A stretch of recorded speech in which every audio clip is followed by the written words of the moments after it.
We worry about so many things: debt, safety, time, money, our children, our health. Sometimes we even worry about how much we worry. We worry so much that we can't sleep at night. Do you know what I'm talking about? In Luke 10, Jesus visits the house of Mary and Martha. And while Mary was sitting at the feet of Jesus, listening to him talk, Martha was in the kitchen doing all the preparations. And Martha began to get worried because she was stuck doing everything herself. And so she came and complained to Jesus. Verse 40 says, "She came up to him and said, 'Lord, do you not care that my sister has left me to do all the serving alone? Then tell her to help me.' But the Lord answered and said to her, 'Martha, Martha, you are worried and bothered about so many things, but only one thing is necessary. For Mary has chosen the good part, which shall not be taken away from her.'" Jesus tells Martha, only one thing is necessary. When we are overcome with worry, we have done what Martha did. We've forgotten the one thing, sitting at the feet of Jesus. But we so often put our trust in other things that when they don't work out the way we want them to, we start to worry. And we become afraid because we're so focused on our own agenda. And when something gets off track, we can't handle it because we've lost control. But the real problem is not that we've lost control, but that we have forgotten that we were never meant to be in control in the first place. In John 14:1, Jesus says, "Do not let your heart be troubled. Believe in God. Believe also in me." When we wait in the presence of the Lord and hand control over to Him and say, "Lord, your plans be accomplished, not mine," He reminds us that His plans have not faltered. When you put your trust in God, He will take care of you when you can't take care of yourself. Psalms 127, 2b says, "For He gives to His beloved, even in his sleep." That means if you're trusting in God, when you're asleep, He's up working to make sure you're well taken care of. One time I was praying and seeking God about an important decision because I felt like He was leading me to start working for myself, doing contract work. And I was praying and saying, "God, I don't feel like I'm going to be able to provide for my family. I don't feel like I'm going to be able to do this." But in my spirit, I knew that God was telling me, "Don't worry, I've got it." And so I got down on my knees and I said, "God, you're in control. You're our provider. I'm going to trust you with this." And the very next day after I said that, I got a phone call with someone offering enough contract work to keep me going. And I knew that it wasn't anything that I had done. It was God. Another time, I found myself burdened by the amount of work that I was having to do. I was working late hours because I was worried that if I didn't work enough, I wouldn't be able to provide for my family. And so I came before God and said, "God, I'm tired.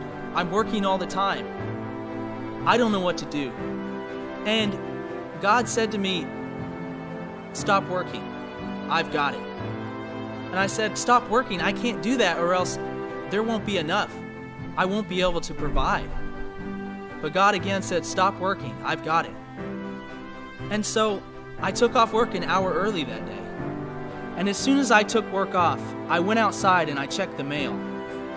And in the mailbox was a random check for $500 that I could never have predicted.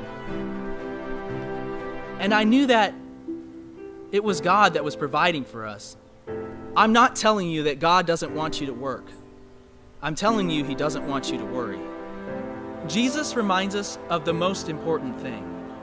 And if you will begin to seek this one thing first, you will see your problems from His perspective and not your own. I bet if an all-powerful, loving God looked down at the issues in your life, He would say, "This is what all the fuss is about? Really? I can handle that. Don't worry." Isaiah 40:31a says, "Yet those who wait for the Lord will gain new strength. They will mount up with wings like eagles." Hi, I'm Troy Black. If you enjoyed this video, don't forget to subscribe to our channel. Also, you can get my book titled My Mess on InspireChristianBooks.com. It's the story about how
No other king could vanquish the war horse, or silence the warrior's rage, while riding the lowly back of a donkey.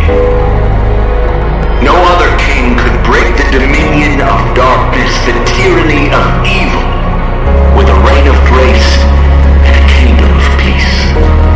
No other king could give his life for the redemption of rebels, his wealth to welcome the outcast. Is that King, the King of glory, Son of the living God.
again gathered all together in this online celebration.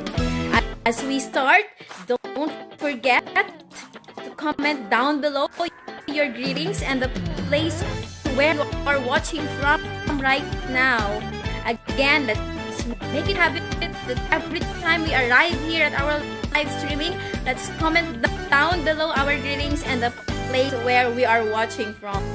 And of course, before anything else, don't forget to bring your invites here through mentioning their names on the comment button below.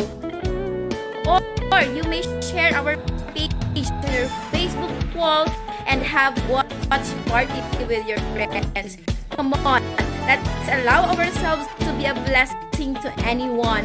Let's do evangelism online. Come on, let's make Jesus famous. Let's make Jesus viral. And you know what? I realize that sometimes we are hesitate to invite people personally, but this time, through mentioning their names on the comment button below, hola, they will get to know Jesus in an amazing way. So what are you waiting for? Bring them here at our Regeneration Night online.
Hello everyone! Welcome to the